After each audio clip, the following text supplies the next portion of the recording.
Sa video ito, ituturo ko sa inyo kung paano mag-set ng appointment sa NBI online para makakuha ng NBI clearance. Kaya tara, samahan niyo at panoorin natin ang video na to. Pero bago yan, sa mga hindi pa nakasubscribe sa akin, kayo na ang bahala.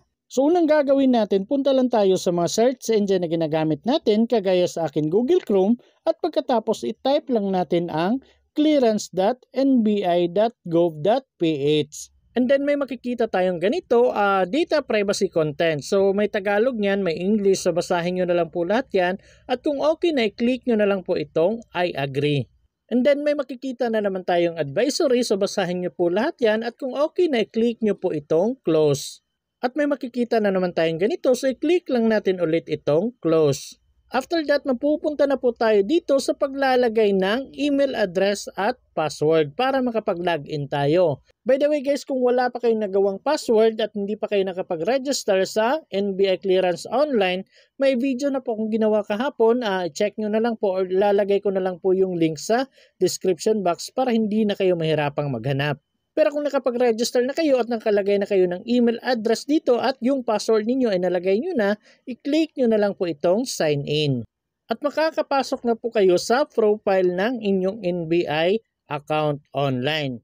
So nandito na po yung account niyo. So kung may gusto kayong edit sa information niyo, pwede nyo pong i-click itong edit information. Pero kung okay naman lahat at gusto nyo nang mag-set ng appointment para makakuha ng NBI clearance, so i-click lang natin itong apply for clearance. So ito po yon.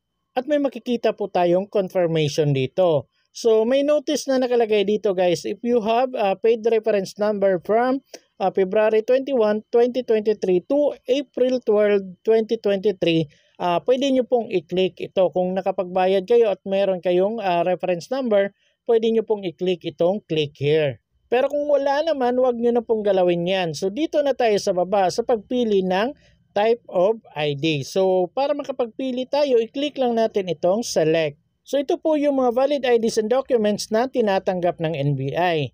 So una is yung UMID or GSIS ID, Passport, National ID, PhilHealth, Voters ID or Certificate of Registration, BIR, PRC license, birth certificate authenticated by PSA, driver's license, Pag-ibig ID, pero may nakalagay dito na hindi daw yung loyalty card.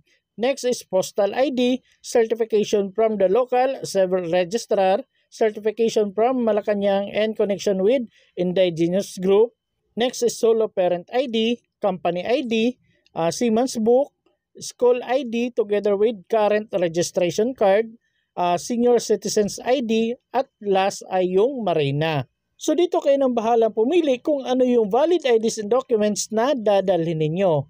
At take note kung ano yung valid IDs or documents na pipiliin ninyo, dapat dadalhin nyo po doon sa NBI kasi i-verify po nila yan. So kagaya sa akin, Voters ID or Certificate of Registration yung pinili ko kasi ito lang yung valid ID na meron ako. At pagkatapos may makikita kayong note dito. So kagaya na sabi ko kanina, dapat dalhin nyo po yung valid ID or document na pinili niyo kasi verify po nila yan. At dito naman sa baba, ilagay nyo po yung ID number. So kung ano yung ID or document na pinili ninyo, dapat yun din po yung ilalagay ninyo na ID number dito. Makikita nyo naman po yan sa ID na gagamitin ninyo kung ano yung ID number doon. At pagkatapos kung nalagay nyo na at okay naman lahat, na double check nyo na, i-click nyo na po itong I agree dito sa baba. And then may makikita po kayong important reminder dito na yung registration code or reference number ay may bibigay lang sa inyo pagkatapos ninyong pumili ng payment option. Then yung reference number ay magsisilbing gate pass ninyo pagpunta ninyo sa NBI. So para daw hindi maabala pagpunta doon, dapat nabayaran nyo na po yung reference number na binigay sa inyo. So take note kung ano yung payment option na pinili ninyo para makapagbayad, dapat yun din po yung gagamitin ninyo sa pagbabayad. For example, GCash, dapat GCash din yung gagamitin ninyo kung magbabayad kayo. At kung okay na kayo dito, i-click nyo na po itong close. And then mapupunta na kayo dito sa pagpili ng date and time kung kailan ninyo gustong pumunta doon sa NBI para makakuha ng NBI clearance. Pero take note guys, dito hindi pa kayo pwedeng pumili ng araw kasi kailangan nyo pang pumili dito ng NBI branch. So unahin po muna nating i-click itong select NBI branch dito sa taas. So dito makikita nyo na po yung NBI branches na pwede nyong puntahan. So kayo nang bahalang pumili kung saang branch kayo pinakamalapit.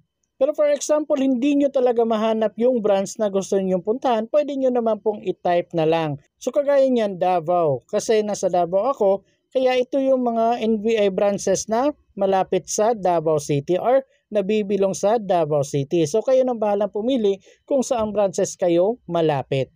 After nyo makapili, so lalabas na po yung date and time na available. So for example, kagaya niyan, May 1 yung nagkulay pula. Kasi holiday po yan. So hindi po sila bukas niyan. Sarado po yung NBI. So yung kulay blue, pwede po kayong pumili dyan. So take note guys, yung sa taas is umaga yan. Pag dito sa baba, hapon. So AM and PM. So kayo nang bahala kung anong petsa kayo pupunta doon at kung anong oras, kung umaga ba or hapon kayo pupunta. Basta make sure lang na hindi kayo malilate. So kagaya niyan, April 30 ng umaga yung pinili ko. So ito po. So pagkatapos niyan, dito naman tayo sa baba. So dito makikita nyo po yung amount na mababayaran ninyo. So ang NBI clearance is 130 pesos. At makikita nyo rin po dito yung appointment schedule ninyo. So kagaya niyan, Wednesday, April 30, 2025. So kung saang branch ng NBI kayo dapat pumunta. So makikita nyo po lahat yan.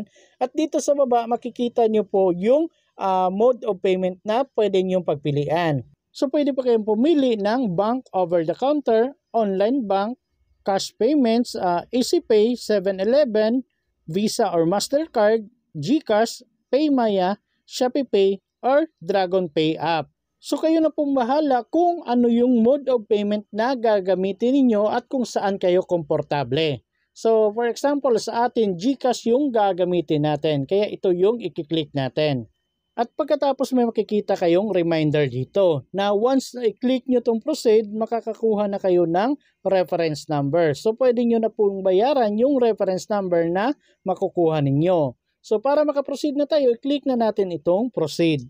And then may makikita kayong payment transaction summary. So makikita nyo yung multi-purpose clearance ng NBI ay 130 pesos. Tapos dito sa baba makikita nyo po yung appointment schedule. So kagaya niyan, Wednesday, April 30, 2025. Tapos yung saang branch ng NBI, nandito rin po yung address nila. Tapos kung okay na kayo dyan at wala namang problema, pwede nyo na pong i-click itong proceed to payment. For example guys, naka-experience kayo ng ganito, unable to process this transaction, please try again later. So pag ganito, ulitin nyo na lang po yung buong process. Pero pag ganito pa rin yung lumabas, mag-antay na lang kayo ng mga ilang oras at gawin nyo ulit yung buong process. Or kinabukasan na lang kayo, baka may problema lang yung system nila. Pero kung nakaproceed kayo at may nakita kayong ganito, reference number, so ito na po yung reference number na gagamitin ninyo once magbabayad kayo. And by the way guys, baka nagtaka kayo bakit naging 160 yung mababayaran ninyo. Kasi may nadagdag po na system fee na 30 pesos. Kasi GCash po yung pinili natin. So screenshot nyo na lang po itong reference number na nandito kasi ito talaga yung pinaka-importante. Or mas maganda i-copy nyo na lang po yan. Pero for example, hindi nyo na screenshot or na-copy itong reference number, pwede nyo pa rin yang makita. So balik lang kayo dito sa homepage ng inyong NBI account. At kung nandito na kayo, pwede nyo pong i-click itong transactions. At pagkatapos dito, makikita nyo po yung reference number na nakuha ninyo kanina. So kagaya pa rin ng reference number na pinascreenshot ko sa inyo kanina. So pwede nyo na pong i-copy ito or screenshot niyo kasi ito po yung gagamitin niyo sa pagbabayad. Kasi kung nakikita niyo yung status dito ay pending pa. Kung makapagbayad na kayo, magiging paid na po yan. So ganun lang po magpaset ng appointment sa NBI. And bukas ituturo ko naman sa inyo kung paano bayaran yung reference number na nakuha ninyo gamit ang inyong GCash account.